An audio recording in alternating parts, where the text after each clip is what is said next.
கடந்த 12 நாட்களாக அவங்க தொடர்ந்து போராடி வர்றாங்க.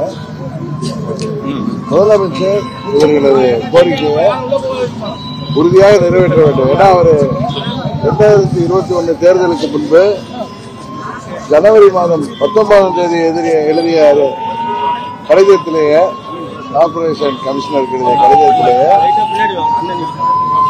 கிட்டத்தட்ட 12,000 பேர் அன்றைக்கு பணி நீக்கம் செய்யப்பட்டிருக்கிறார்கள்.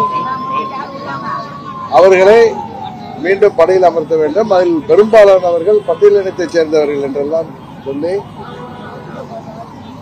கடிதம் எழுதியிருக்கிறார். அவர் எதிர்க்கட்சி தலைவராக இருந்தப்ப 21 தேர்தலுக்கு முன்பு ஜனவரி 19ஆம் தேதி, அது உங்களுக்கு தெரியும், தேர்தல் அறிக்கையிலையும் துப்புரவு தொழிலாளர்களை நாங்கள் நிரந்தரமாக்குவோம், அவர்களது கோரிக்கையை நிறைவேற்றுவோம் என்று சொல்லியிருக்கிறார். சொல்லிவிட்டு இப்பொழுது அவர்களது போராட்டத்தை எப்படியாவது தடுத்து அவர்களை கோரிக்கையை நிறைவேற்றாமல் காலம் தாழ்த்துவது உண்மையிலேயே வருத்தத்தக்கது. எனவே முதல்வர் அவர்கள் இதில் தலையிட்டு அந்த துப்புரவு தொழிலாளர்களை பணி நிரந்தரம் செய்ய வேண்டும் என்பதுதான் அவர்களது கோரிக்கை. அதை உறுதியாக நிறைவேற்ற வேண்டும்.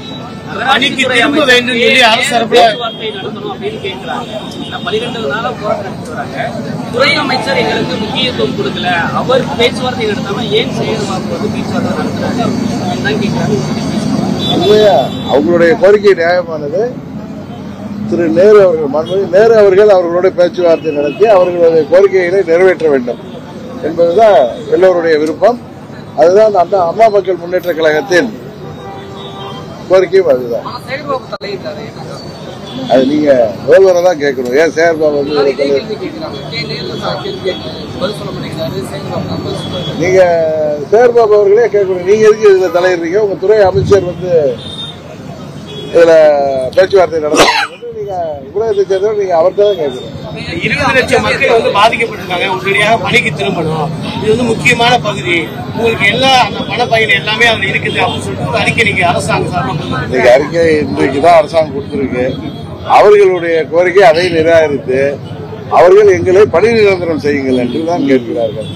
அவர்கள் கோரிக்கை, அந்த 2000 பேர் கோரிக்கையை அரசாங்கம் நிறைவேற்ற வேண்டும். அதுதான் நியாயமாக இருக்கும் என்றுதான் நாங்கள் நினைக்கிறோம். தேர்தல் வாக்குறுதியை குடுக்கலை சொல்லி இப்ப அமைச்சர் சேகர்பாபு அவரெல்லாம் சொல்லுவாரு. 19/1 அவரு தேர்தல் அறிக்கை 285 உங்களுக்கு எல்லாம் தெரியும். அதே மாதிரி எதிர்கட்சி தலைவரா திரு ஸ்டாலின் அவர்கள் எழுதிய கடிதத்தின் எல்லார்ட்டையும் இருக்கு. இது உங்களுக்கு வந்திருக்கும் 19/1/2021. அதனால இவங்க தேர்தல் வாக்குறுதிகளை நிறைவேற்றாமல் எதிர்கட்சி தலைவராக இருந்த போது என்னென்னலாம் சொன்னாரோ, முதல்வரான பிறகு அதிலிருந்து மாறி நடப்பது உண்மையிலேயே வருத்தத்தக்கது. இந்த ஆட்சி வெறும் வெற்றி விளம்பரங்கள்ல தான் ஓடிட்டு இருக்கு. உறுதியாக இந்த ஆட்சி வீழ்த்தப்படும் என்பதுதான் உறுதி. நீங்க அவங்கள்ட்ட கேளுங்க. சுதந்திர தினம் கொண்டாடக்கூடிய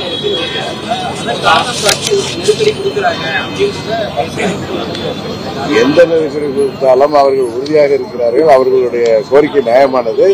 சுதந்திர தினத்துக்கு முன்பு அவர்கள் கோரிக்கையை நிறைவேற்றி அவர்களை மகிழ்ச்சியாக தங்கள் பணியில அவர்கள் தொடர்வதற்கு அரசாங்கம் தான் அதுக்கு உதவி செய்ய வேண்டும். ஓபிஎஸ் மீது விமர்சனம் செய்ய வேண்டாம் பாஜக ஒரு அறிவுறுத்தல் வழங்கியிருக்காங்க. மீண்டும் ஓபிஎஸ் என்டிஏ கூட்டணிக்கு வாய்ப்பு இருக்குதா? நீங்க தான் அதுதான் சமாதான பேச்சுவார்த்தை முன்னெடுக்கிறீங்களா? ஓபிஎஸ் அவர்களும் நானும் தேவை ஏற்படும் போது பேசிக் கொள்வோம். அவரை டெல்லியில் உள்ள பாஜக தலைவர்கள் தான் அவரை சமாதானப்படுத்தி மீண்டும் எங்கள் கூட்டணிக்கு கொண்டு வர வேண்டும். மீண்டும் வருவார் நம்புறீங்களா? உறுதியாக நம்புகிறேன்.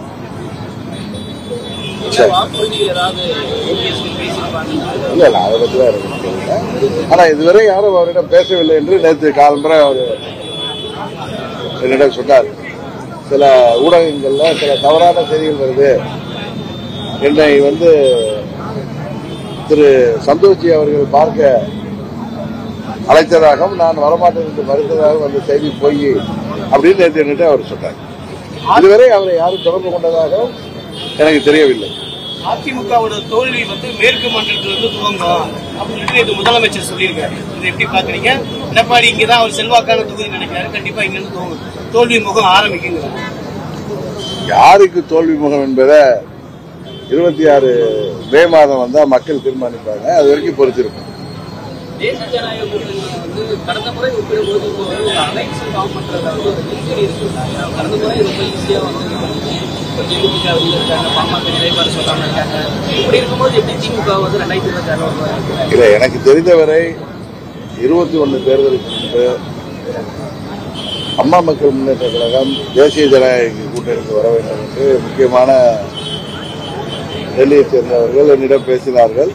திமுகவை வீழ்த்த வேண்டும் என்கிற ஒரே நோக்கத்தோடு நாங்கள் அதற்கு ஒத்துழைப்பு கொடுத்தோம் என்பது உங்களுக்கு தெரியும். அந்த முயற்சி தோல்வி அடைந்தது. இப்பொழுது மத்திய உள்துறை அமைச்சர் அமித்ஷா அவர்கள் பல்வேறு முயற்சிகளை மேற்கொண்டு வருகிறார். டிசம்பர் மாதம் வரை பொறுத்திருக்கிறது எல்லாம் அவர் சரியா வரும்னு நினைக்கிறேன். எடப்பாடியோட மனநிலை மாறும் நினைக்கிறீங்களா? மீண்டும் உங்களை கட்சியில இணைக்கிறதுக்கு வந்து காலம் இருக்குங்கிறாரு. ஓபிஎஸ் வந்து காலம் கடந்து விட்டதுங்கிறாரு. சார், நான் கட்சியில நீங்க தவறாவே நீங்க இந்த கேள்விகளை டெய்லி போடுறீங்க. நான் வந்து என்னைக்குமே அந்த கட்சியில சேர்றதை பத்தி நான் பேசினது இல்லை. நீங்களா எனக்கு எதுக்கு போய் வக்கீல் வேலை பாக்குறீங்கன்னு தெரியல. இல்ல அதிமுக மீட்பது என்பது வேறு, அதிமுக போய் இணைவது என்பது வேறு. ரெண்டுக்கும் உங்களுக்கு தாய்மொழி தமிழ்ல வித்தியாசம் தெரியாதா?